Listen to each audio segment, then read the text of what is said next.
So far this week, our 11 Investigates team has been digging into the problem of blight and unpaid real estate taxes here in the city of Toledo. Yeah, it's a huge problem for the city, and it's only getting worse, but city leaders are trying to address the problem. Tonight, Kaylee Marentet looks at some of the steps it's taking and what you can do if you're behind on your taxes.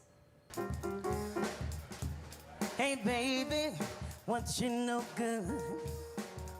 For more than 50 years, Ramona Collins has made beautiful music in Toledo.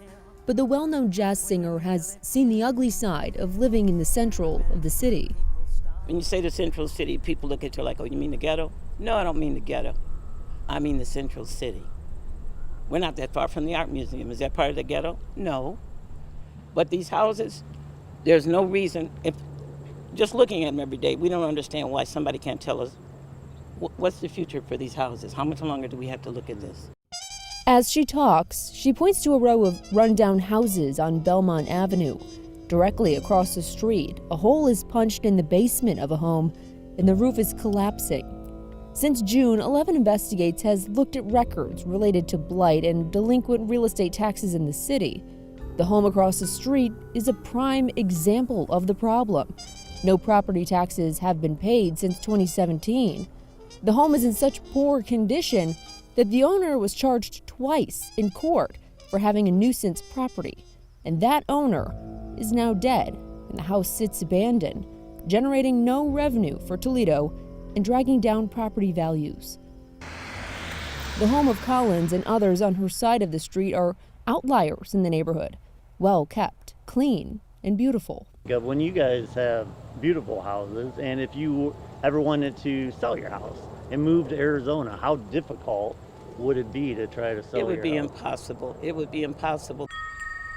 It's a problem well understood by James Molnar, the city's director of building and code compliance. Ultimately, what's got to happen after that? The buyer has to go and get their appraisal done by the bank, and the bank has to approve that loan.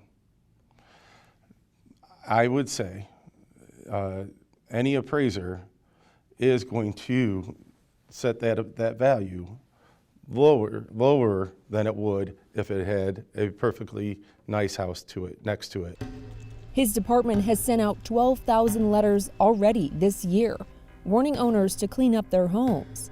Casey Diggins, supervisor of code compliance, says the goal is communication between the owners of blighted homes and the city.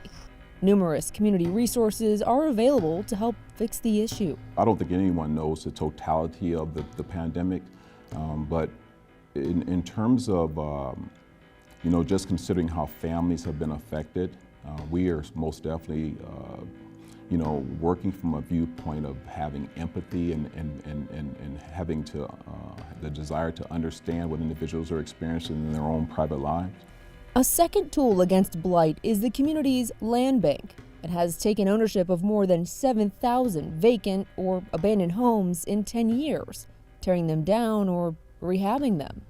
The land bank was created in order to tackle the problem of vacant and abandoned properties. Before the land bank existed, or land banks existed in Ohio, county treasurers struggled. Exactly the type of intervention Collins is looking for on Belmont Avenue.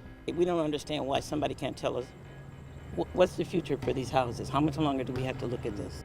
When asking about the property, Mann said the city has applied for funding to demolish the structure. If that happens, then the land bank could attempt to take ownership of the lot. During the course of our investigation, 11 Investigates discovered a serious problem facing Toledo and Lucas County is delinquent real estate taxes. The top 3,000 bills totaling $50 million. The taxes go to essential services. They fund firefighter positions. They fund first responders and our lovely zoo and Imagination Station and all of these essential aspects to our community. So $50 million would mean a lot for our community. Webb says her office is willing to work with residents who have fallen behind and point them to resources available. But she also will pursue foreclosure in cases where the county has no other options. When they come and talk with us and try to work with us, these are things that we can share with them to help lessen the burden.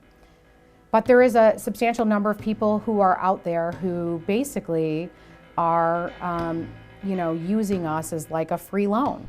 Webb and Mann say the goal is to strengthen neighborhoods and the city in the process. I think the best way to think about what the land bank is for, we are not necessarily for that abandoned property, that blighted property. We are for the neighbor next door who is doing the right thing, and through no fault of their own, they are challenged by this situation, and they need the community to step up and help them solve it. So far this week, we've looked at the problem, blight and delinquent taxes. Tomorrow night, we look at the solution, and it might come from Columbus. Reporting in studio, Kaylee Marentet, WTOL 11.